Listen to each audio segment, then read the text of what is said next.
தமிழக மக்கள் அனைவருக்கும் இனிய மதிய வணக்கம். ஆகஸ்ட் 11 செவ்வாய்க்கிழமை சரியாக மதியம் 2 மணிக்கு இந்த வானிலை அறிக்கையானது பதிவு செய்யப்படுகிறது. அதிகாரப்பூர்வ அறிக்கைக்கு இந்திய வானிலை அறிக்கையை பார்க்கும். இது உங்கள் ஏஜேஸ் வெதர் அப்டேட் சேனல். மத்திய இந்திய தரைப்பகுதியில் நிலவி வரும் வளிமண்டல சுழற்சி கீழடுக்கு சுழற்சியாக கிட்டத்தட்ட போபாலை ஒட்டிய பகுதிகளில் இருந்தாலும் மேலடுக்கிலே அதனுடைய தன்மை என்பது காற்றை குவிதலாக ஏற்படுத்தும் அமைப்பாக கிட்டத்தட்ட மும்பை மற்றும் நாக்பூருக்கு ஹைதராபாத்தை ஒட்டிய வடக்குப்புறமாக இருக்கக்கூடிய நிலை இருந்தாலும் காற்று இணைவுகளை ஏற்படுத்தும் விதமாக ராஜஸ்தான் மற்றும் குஜராத்தை ஒட்டிய மாநிலங்களில் ஏற்படுத்தி வரக்கூடிய ஒரு அமைப்பாக தற்பொழுது வரக்கூடிய ஒரு நிலையாக இருக்கிறது. அதனைத் தொடர்ந்து பாகிஸ்தானை ஒட்டிய எல்லையோர பகுதிகளில் வளிமண்டலத்தில் மேலடுக்கில் ஒரு குளிர்விக்கும் அமைப்பாக ஹை ப்ரெஷர் ஒரு ஆன்டிசைக்ளோனாக இருக்கக்கூடிய ஒரு அமைப்பு. அதனைத் தொடர்ந்து வடக்கு வங்கக்கடல் பகுதிகளில் கிட்டத்தட்ட மியான்மரை ஒட்டிய பகுதிகள், ஒடிசா இடைப்பட்ட பகுதிகளில் வளிமண்டல சுழற்சியாக இருக்கக்கூடிய தன்மை தீவிரமாக இருந்தாலும் கடலோடு இணையப்பெற்ற தீவிர சுழற்சியாக உருவெடுத்திருக்கக்கூடிய ஒரு நிலை இருக்கிறது. இந்த இணைப்புகள் எல்லாம் பார்த்திங்கன்னா அந்த இருவேறு சுழற்சிகளோடு இணைக்கப்பெற்ற ஒரு அமைப்பு, அதாவது மத்திய இந்திய பகுதியில் இருக்கக்கூடிய சுழற்சியிலும் இப்போ மியான்மரை ஒட்டிய பகுதியில் இருக்கக்கூடிய சுழற்சிக்கும் ஒரு இணைப்பு பாலமாக இருக்கக்கூடிய ஒரு நிலை தான். அதனைத் தொடர்ந்து அரபிக்கடலிலும் ஒரு வளிமண்டல சுழற்சியாக ஓமன் வளைகுடா பகுதிகள், அதாவது ஓமனை ஒட்டிய வடக்கு வங்கக்கடல் வடக்கு அரபிக்கடல் பகுதிகளில் நிலவி வரக்கூடிய ஒரு அமைப்பு இருக்கிறது.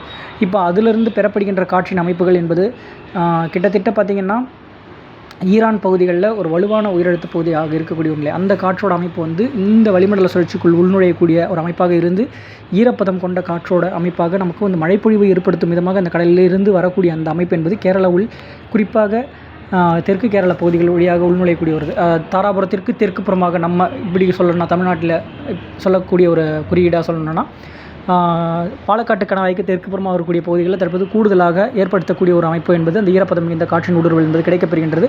அங்கே கொடுத்து மழைப்பொழிவை மாலை இரவு மழையாக ஆங்காங்கே தென்மேற்கு பருவமழையோடு இணைந்த இந்த மழை வந்து நமக்கு மாலை இரவு மழையாக வெப்பச்சலன மழையை இன்றைக்கு தென் மாவட்டத்தின் பகுதிகளிலும் கூடுதலாக ஏற்படுத்தும் விதமாக குறிப்பாக இன்றைக்கு இந்த தூத்துக்குடியை ஒட்டிய பகுதிகளிலும் தெற்கு காற்றின் உள்நுழைவு அவ்வப்போது கீழடுக்கிலே இதனோடு அந்த மேற்காற்றோட சந்திப்பை ஏற்படுத்தும் விதமாக இன்றைக்கு வந்து பார்த்திங்கன்னா கிட்டத்தட்ட திருநெல்வேலியை ஒட்டிய, அதாவது திருநெல்வேலி மேற்கு தொடர்ச்சி மலையை ஒட்டிய பகுதியில் இருந்தாலும் சரி, தூத்துக்குடி மாவட்டத்தின் ஓரிரு இடங்களில், மதுரை உள்ளிட்ட சுற்று வட்டாரமாக சரி இன்றைக்கும் அவர்களுக்கு இன்றைக்கு ஒரு வாய்ப்பு இருக்கிறது.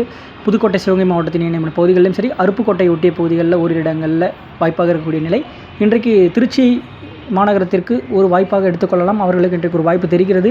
அதனைத் தொடர்ந்து அரியலூர், பெரம்பலூர் மாவட்டத்திற்கு இன்றைக்கும் மழை வாய்ப்பு. இப்படி வடகடலோரத்திற்கு தினசரி மழை வாய்ப்பாக நம்ம ஏற்கனவே சொல்லியிருக்கோம். இன்றைக்கும் வட உள் மாவட்டங்களிலும் ஆங்காங்கே அப்படின்ற மாதிரி மழை பொழிவு வாய்ப்பு இருக்கிறது. நேற்றைக்கு பார்த்திங்கன்னா நம்ம ஒரு குறுகிய அறிக்கையாக நான் ஒன்று என்னால் நேற்றைய பயணம் வந்து நான் மேற்கொண்டிருந்தேன்.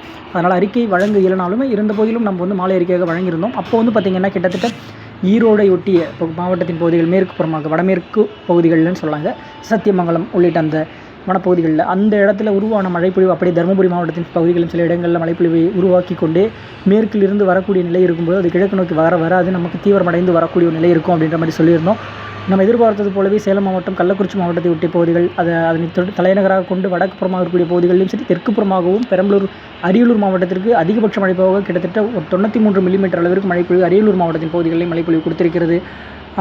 அதனைத் தொடர்ந்து வட உள் மாவட்டங்களில் சென்னைக்கு வந்து பார்த்திங்கன்னா அதாவது மாலை வேளையிலே புறநகர் பகுதி ஓரிரு இடங்களில் மழைப்பொழிவு அப்படின்ற மாதிரி நேற்றைக்கு கொடுத்திருந்தாலும் அதனைத் தொடர்ந்து 2வது சுற்று மழையாக இந்த ஆந்திர எல்லையோரம் அங்கு உருவான மழைப்பொழிவு அப்படியே சென்னை மாநகரம் மற்றும் திருவள்ளூர் பகுதிகள், இப்படி உள் மாவட்டத்தின் வட உள் பகுதிகள், செங்கல்பட்டு, சென்னை மாநகரமாகவும் சரி, காஞ்சிபுரம் மாவட்டத்தின் பகுதிகளிலும் ஆங்காங்கே ஒதுக்கி மழைப்பொழிவை ஏற்படுத்தும் விதமாக அமைந்திருக்கிறது. அதே வேளையில் வெப்பம் நேற்று கடுமையாக இருந்தக்கூடிய நிலை நம்மளால் உணர்ந்திருக்க முடியும். இன்றைக்கும் அதே நிலை தொடர்ந்தாலும் இன்றைக்கும் மாலை இரவு மழை நேற்றைக்கு எங்கெங்கெல்லாம் கொடுத்ததோ அங்கே வாய்ப்பாக இன்றைக்கும் அதே ஒரு வானிலை அமைப்பு தென்படக்கூடிய ஒன்றாக இருக்கிறது. சற்று நேற்று ரொம்ப ஹெவியாக இருந்துச்சு அப்படின்னா அவங்களுக்கு வந்து சற்று தாமதமாக லேசான மழைப்பொழிவாக அமையக்கூடிய ஒரு வாய்ப்பாக இருக்கும். கொடுக்காத இடங்களுக்கு இன்றைக்கு ஒரு வாய்ப்பாக எடுத்துக்கொள்ளலாம். அதனைத் தொடர்ந்து அரியலூர் மாவட்டத்தின் பகுதிகளில் இன்றைக்கு நல்ல கனமழை கொடுத்த இடங்களில் அவர்களுக்கும் ஒரு வாய்ப்பாக இருக்கக்கூடிய நிலை இருந்தாலும் இன்றைக்கும் அந்த அரியலூர், இந்த தஞ்சாவூர் வடக்கு புறமாக இருக்கக்கூடிய பகுதிகள், பெரம்பலூர் இணையமிடம் பகுதிகள், திருச்சியை ஒட்டிய பகுதிகள், இப்படி இந்த ஜோன்ஸில் ஒரு மழை வாய்ப்பு எதிர்பார்க்கலாம். அதனைத் தொடர்ந்து கொடைக்கானல் மலைமறைக்கும் பகுதிகளில் இன்றைக்கு மழை வாய்ப்பு தேனி, திண்டுக்கல் போன்ற மாவட்டத்தின் ஓரிரு இடங்களில் ஏற்படுத்துவதற்கான வாய்ப்பாக இருக்கக்கூடிய ஒரு சூழ்நிலை. தென்கடலோரத்தை ஒட்டிய பகுதிகள் இது வந்து நம்ம குறிப்பிடறது எப்பவுமே இந்த புதுக்கோட்டை மாவட்டத்தின் சிவகங்கை மாவட்டம் இணையவிடம் பகுதின்னு சொல்லுவோம். இது அங்கேயும் இன்றைக்கும் ஒரு வாய்ப்பு தெரிகிறது. இந்த புள்ளம்பாடி, அரியலூருக்கு தெற்காக இருக்கக்கூடிய ஒரு பகுதிகள், சிறுகளப்பூர் போன்ற பகுதியில், கீழ்ப்பலூர், கீழப்பள்ளூர் பகுதிகள் அப்படி இப்படி பார்க்கும்போது வடக்குப்புறமாக இருக்கக்கூடிய பகுதிகளில் திருவண்ணாமலை மாவட்டத்தின் ஒட்டிய பகுதிகளில் சில இடங்களில் மழை வாய்ப்பு தெரிகிறது. திருவண்ணாமலை, செஞ்சி உள்ளிட்ட சுற்று வட்டாரத்தில் இன்றைக்கு கனமழை வாய்ப்பாகவே அங்கே தெரியக்கூடிய ஒன்றாக இருக்கிறது. விழுப்புரம் மாவட்டம் எதிர்பார்த்த நிலை திருவண்ணாமலை மற்றும் விழுப்புரம் இடைப்பட்ட அந்த இணையமிடம் பகுதியில் நல்ல கனமழையாக ஏற்படுத்தி போன ஒரு சூழ்நிலையாக இருந்துச்சு நேற்றைக்கே. இருந்தபோதிலும் சில இடங்களில் ஆங்காங்கே தூறலும் லேசராக காற்றோடு அந்த மழைப்பொழிவை அப்படியே எங்கெங்கெல்லாம் அதற்கு ஏற்ற தக்க சூழ்நிலை இருக்கிறதோ அங்கே நகர்த்தி செல்லக்கூடிய ஒரு அமைப்பாக இருக்கக்கூடிய ஒரு நிலை தான். இன்றைக்கும் வட மாவட்டத்தின் உள்பகுதிகளில் ஆங்காங்கே ஏற்படுத்தும் மழைப்பொழிவு, அதேபோல் தென் மாவட்டத்தின் சில பகுதிகளிலும் இன்றைக்கு மழைப்பொழிவு வாய்ப்பாக பிரகாசமாக இருக்கக்கூடிய ஒரு நிலை தான். விருதுநகர் கிழக்குப்புறமாக இருந்தாலும் சரி, விருதுநகர் மாவட்டத்துக்கும் மதுரை மாவட்டத்திற்கும் நம்ம குறிப்பிட்டிருந்தோம் மழைப்பொழிவு அமையும் அப்படின்ற மாதிரி இந்த 10-11 காலகட்டங்களில் அப்படின்றது தொடர்ந்து இன்றைக்கும் இந்த வாய்ப்பு இருக்கக்கூடிய ஒரு சூழ்நிலை. இப்படி தமிழ்நாட்டிற்கு மழைப்பொழிவு என்பது இந்த 15 காலகட்டங்கள் வரைக்குமே உள்ளார், அதாவது 13-14 இடைப்பட்ட நாட்கள் வரைக்குமே மழைப்பொழிவு ஆங்காங்கே அப்படின்ற மாதிரி கொடுக்கக்கூடிய ஒரு நிலை இருந்தாலும் சற்றே தொய்வு நிலையாக ஏற்படுத்தக்கூடிய ஒரு அமைப்பு என்பது இந்த 15 காலகட்டத்திற்கு பிறகாக நமக்கு இருக்கக்கூடிய ஒரு அமைப்பு அப்படின்ற மாதிரி நம்ம சொல்லியிருந்தோம். அதனுடைய தன்மை என்பது தெரிகிறது. அதே வேளையில் வெப்பம் என்பது சற்று கூடியிருக்கக்கூடிய நிலையாக இருக்கக்கூடிய ஒரு அமைப்பு என்பது கேரள பகுதிகளில் வெப்பச்சலன இடிமழை என்பது, அதாவது தென்மேற்கு பருவமழை குறைந்த பரப்பில் இப்போ தற்பொழுது கொடுத்து வரக்கூடிய ஒரு நிலை தான்.